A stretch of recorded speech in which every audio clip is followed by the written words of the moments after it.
ইদাল মাওয়াদ্দাতা feel কুরবা সুবহানাল্লাহ এই আয়াতের মধ্যে আল্লাহ পাক বলেন হে হাবিব আপনি বলে দিন এই পৃথিবীর জমিনে মানুষদেরকে বলে দিন আপনার উম্মতদেরকে জানিয়ে দিন যে আমি আমার নবুয়তের দাওয়াতের বিনিময়ে তোমাদের কাছে কিছু চাই না শুধুমাত্র চাই আমার আহলে বায়াতদের ভালোবাসা সুবহানাল্লাহ আমি আয়াতের অর্থটা বলেছি এবার আসি ব্যাখ্যা তাফসীরে মাঝারিতে চলে যায় আপনাদেরকে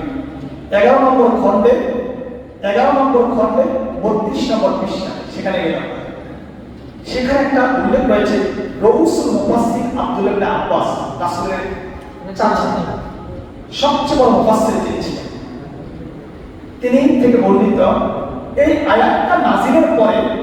আমার রাসূলকে জিজ্ঞাসা করলো হুজুর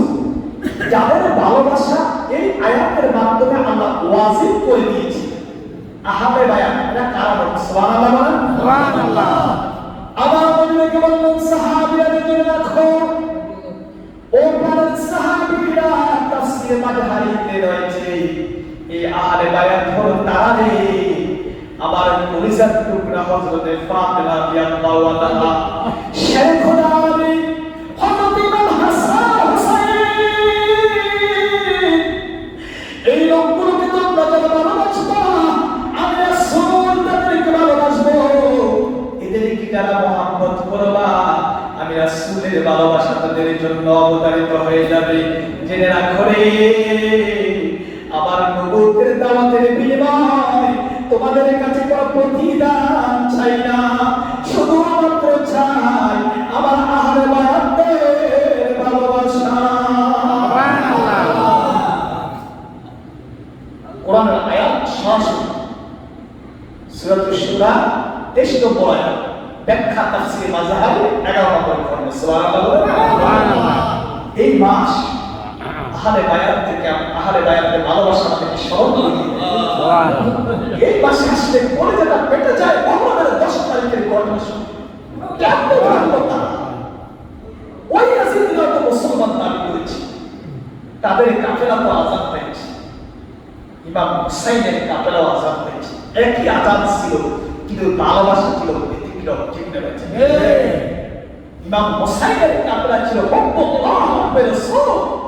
আর তাদের ভালোবাসা হুব্বুল মুআক্কিল ইয়াজিদ ঠিক না তাদের ভালোবাসার সঙ্গে আমাদের ভালোবাসা ব্যতিক্রম ঠিক না হাজির আমি বলতে চাই এই মুহররম মাসে আমাদের আশেপাশে এই মসজিদে আওয়াজ যতটুকু যাচ্ছে আমাদেরকে বলবো এই মুহররম মাসে আপনাদের ঘরে যদি টিভি সিরিয়াল থাকে আপনাদেরকে অনুনয় বিনয় করে বলবো আপনারা এই মাসে গান বাদ্য করে চালাবেন না গান বাদ্য তো হারাম কি না কারণ এই মাসটা হলো আমাদের দুঃখের মাস এই মাসটা আহলে বায়াতদের ভালোবাসার মাস এই মাসটা হলো আমাদের তাদের জন্য দোয়ার মাস ঠিক না এই মাসটা হলো আমাদের মাগফিরাতের মাস এই মাসে যত পয়গাম্বর আল্লাহর দরবারে অ্যাপ্লিকেশন দরখাস্ত করে রক্ষা পেয়েছে হাজির অন্য কোন মাসে এত পয়গাম্বর অন্য কোন মাসে এত মুক্তি পায় না সুবহানাল্লাহ দশজন নবী এই মাসের মধ্যে আমি সময় নাই তাহলে বুখারী শরীফের বেশি হাদিসটা আপনাদের বলে শোনাইতাম 10জন নবী 10টা বিপদ থেকে মুক্তি পেয়েছে এই মাসে ইনশাআল্লাহ সময় যদি অনেকটা বলবো হাজির এই 10জন নবীকে আল্লাহ পাক এই মাসের মধ্যে মুহররমের 10 তারিখে বড় বড় মুসিবত থেকে আল্লাহ রক্ষা করেছে বিদায় এই মাসের 10 তারিখে ইয়াউমে আশুরা বলা হয় সুবহানাল্লাহ হাজির আমরা ঘরে কি বলবো রোজা রাখার জন্য রোজা রাখলে জীবনের সব গুনাহ মাফ হয়ে যাবে সুবহানাল্লাহ ঘরে গিয়ে দাওয়াত দিব এই মাসের মধ্যে কোনো গান বাজনা করা যাবে না জিকির আজকার হবে কোরআন তেলাওয়াত হবে সন্তানদেরকে বলবেন তোমরা বেশি বেশি কোরআন তেলাওয়াত ঘরের মধ্যে করো আজকে আরেকটা হাদিস শেষে বলে দিয়ে থাকি আল্লাহ রাসূলের আহলে বায়াতের ভালোবাসা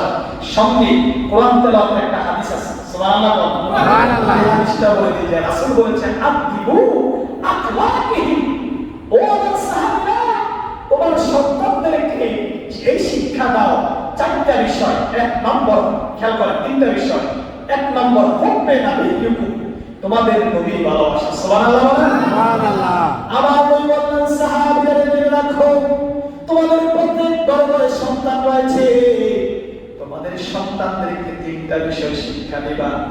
এক নম্বর হুব্বে নবিয়্যিকুম, তোমাদের নবীর ভালোবাসা, সুবহানাল্লাহ। দুই নম্বর হলো হুব্বে আহলে বাইতি, আহলে বাইতের ভালোবাসা তোমাদের সন্তানদেরকে শিক্ষা দাও, সুবহানাল্লাহ। তিন নম্বর হলো ওয়ালা কিরাআতিল কুরআন, তোমাদের সন্তানদেরকে অল্প বয়স থেকে কোরআনের তালিম দাও। ছেলে রাখো, যখন তুমি থাকবা না তোমার কবরের পাশে যাইয়া সূরা ইয়াসিন পড়বে,